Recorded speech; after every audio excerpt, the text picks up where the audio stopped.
Hello बच्चों, कैसे हो आप सब।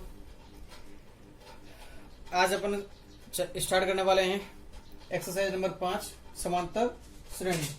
ठीक है, तो क्या है समांतर श्रेणी। सबसे पहली बात कि देखिए अपने पास मान के चलो कोई पद हैं A1 A2 A3 A4 A5 ऐसे डैश डैश डैश कोई पद हैं, संख्याएं अपने पास दी गई हैं। ठीक है, उनमें इन दोनों में अंतर समान हो, इन दोनों में अंतर समान हो, इन दोनों में इनमें सबका अंतर क्या हो, समान हो। माना वो अंतर मैंने क्या है, डी मान लिया। क्या मान लिया, डी मान लिया। वो अंतर क्या हो गया, डी डी आ गया सब में। ठीक है, अच्छा अब अगर अंतर सब में समान है, ठीक है, तो ये श्रेणी कौन सी हो जाएगी, समांतर श्रेणी। तो इसलिए मैं लिख सकता हूं क्या, जैसे अगर मेरे को A2 निकालना होता तो मैं निकालता A1 प्लस डी। अगर मेरे को A3 निकालना होता तो मैं निकालता A2 प्लस डी। अगर मेरे को A4 निकालना होता तो मैं निकालता A3 प्लस डी। मतलब पिछले पद में क्या जोड़ते हैं, डी जोड़ने पर। अच्छा इस A1 को मैं प्रथम पद को क्या कहा जाएगा, अब यहां से आगे प्रथम पद को A। अच्छा जो ये D है इसको कहा जाएगा सार्व अंतर। क्या कहा जाएगा, सार्व अंतर D कहा जाएगा। और D होगा अपना A2 माइनस A1 दूसरे पद में से पहले पद को घटाने पर।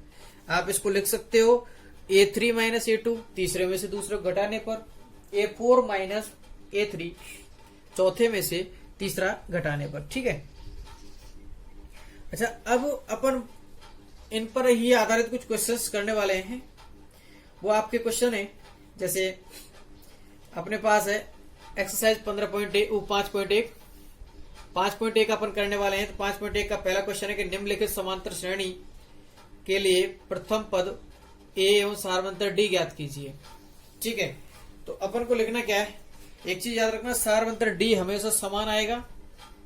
ठीक है, तो इसके लिए निम्नलिखित समांतर श्रेणी के लिए प्रथम पद A एवं D ज्ञात करने अपन को। तो आपके लिए पहला पद प्रथम पद A, प्रथम पद क्या है इसमें, A बराबर 6। अगर अपन को सार्वंतर निकालना हो, सार्व अंतर D, तो दूसरे में से पहला घटा दें, 9 माइनस 6 बराबर 3। यही आपको निकालना था। ठीक है, इसकी बात करता हूं मैं। तो इसमें प्रथम पद है आपका, प्रथम पद A बराबर दिया हुआ है -7। ठीक है, शुरुआत का जो पद है वही प्रथम पद है आपका। अब बात आती है सार्वंतर की। सार्वंतर D बराबर दूसरे में से पहला घटाना है। ध्यान रखना पहले में से दूसरा नहीं, दूसरे में से पहला घटाना है।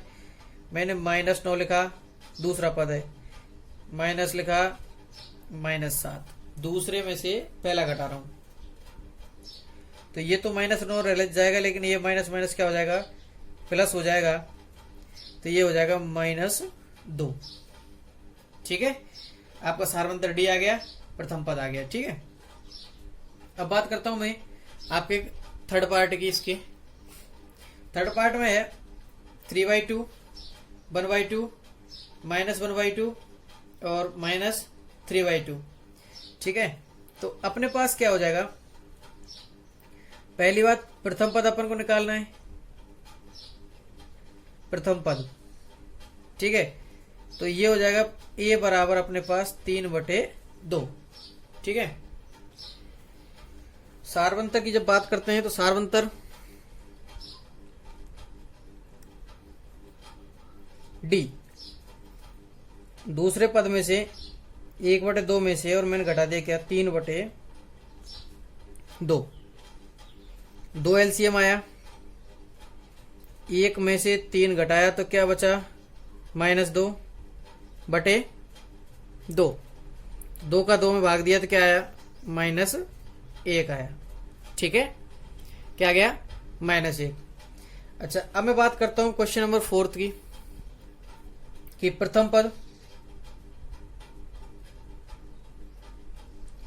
ए बराबर क्या आएगा 1, सार्वंतर डी बराबर क्या आएगा -2। तो दूसरा पद है, जब भी माइनस आए तो चिन्ह मिस्टेक नहीं हो, इसलिए अपन को कोष्टक बंद कर लेना है। और ये 1 है तो अपने पास आएगा -2 -1 मतलब -3। सार्वंतर कितने का आएगा -3 का। इसका मतलब हर अगले स्टेप में -3 जोड़ा जा रहा है। ठीक है, चलो बात करते हैं इनके नेक्स्ट पार्ट्स की। नेक्स्ट पार्ट है आपका 5वां पार्ट। सबसे पहली बात, आपके पास प्रथम पद क्या दिया गया है, प्रथम पद a बराबर है आपका -1। ठीक है, आपका सार्वंतर d बराबर आएगा द्वितीय पद 1/4 में से आप -1 आपको घटाना है। ठीक है, तो देखते हैं क्या आता है। 1/4 माइनस तो क्या हो जाएगा प्लस हो जाएगा, माइनस माइनस तो 1। 4 क्या आया एलसीएम आया, तो 1 तो इधर और प्लस 4 गुना 1 इधर 4। ठीक है, तो 5/4 आपका एल क्या है, सार्वंतर डी क्या है 5/4। अब बात करता हूं मैं पार्ट 6 की। अच्छा, ये छठा पार्ट आपका 5वां पार्ट था। ऐसी कभी भी आपको एक चीज याद रखना है, माइनस प्लस जब भी आए, मैं फिर बार बार कह रहा हूं, आपको कोष्टक में बंद कर लेनी है दोनों संख्याएं, कोई टेंशन नहीं है। फिर उसके बाद चिन्ह को देखते हुए चिन्ह खोलने हैं। ठीक है, तो अब प्रथम पद ए बराबर क्या है आपका 3। ठीक है, अच्छा उसके बाद सार्वंतर की जब बात आए डी, तो दूसरे पद में से पहला पद घटाना है, पहले में से दूसरा नहीं। मैं बार बार कह रहा हूं इस चीज को। और तीसरे में से आप दूसरा भी घटा सकते हो, चौथे में से आप तीसरा घटा सकते हो। ठीक है, तो इसका मतलब क्या है, मैं आपके लिए एक छोटा सा हिंट लिख देता हूं, an-1।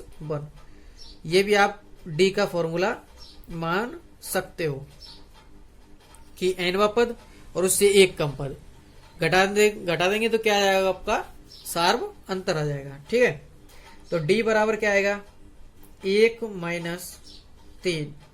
इसका मतलब -2 क्या हो जाएगा -2। अच्छा, आपका सार्वंतर डी आ गया, प्रथम पद आ गया। अब चलते हैं अपन नेक्स्ट पार्ट पर। नेक्स्ट पार्ट आपका 3 - 2 - 7 - 12। तो आपको लिखना है प्रथम पद a बराबर 3। ठीक है, अब मैं सार्वंतर की बात करता हूं, तो वही nवें पद में से मान के चलो इसमें से इसको घटाया, इसमें से इसको घटाया, तो मैं लिख देता हूं -2। कोष्टक में लिखना है -3 है। ठीक है, अच्छा 3 प्लस का, इसलिए कोष्टक में मैंने -3 रहने दिया।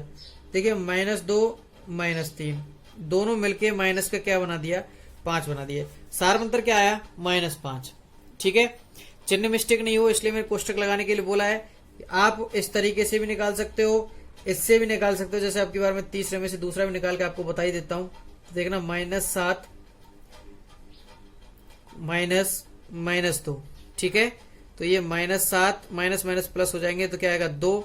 तो माइनस के 7 और प्लस के 2 बराबर -5। क्या आ जाएगा -5। और इस हिसाब से सार्वंतर हमेशा समान रहेगा। एक चीज ध्यान रखनी है, सार्वंतर हमेशा समान रहेगा। दूसरी बात, प्रथम पद शुरुआत का पद ही रहेगा। और सार्वंतर निकालने के लिए आप तीसरे में से दूसरा घटा सकते हो, चौथे में से तीसरा घटा सकते हो, दूसरे में से पहला पद घटा सकते हो। इस तरीके से ये आपका पहला जो पार्ट है, पहला क्वेश्चन है जो आपका वो कंप्लीट हो जाता है। उसके साथ ही आपका डिस्क्रिप्शन भी शामिल हो जाता है। आपको अगर सार्वंतर का फॉर्मूला लिखना है तो आप इस तरीके से लिख सकते हो। अदरवाइज आपको पता ही है कि नेक्स्ट में से और जस्ट उसके प्रीवियस वाला घटाना है। ठीक है, तो धन्यवाद बच्चों, आप लोग देखते रहना। और इससे आपके फिलहाल कई ही वो चल रहे हैं और ये बैकग्राउंड में बहुत ज्यादा आवाज आ रही है। ठीक है, चलो धन्यवाद।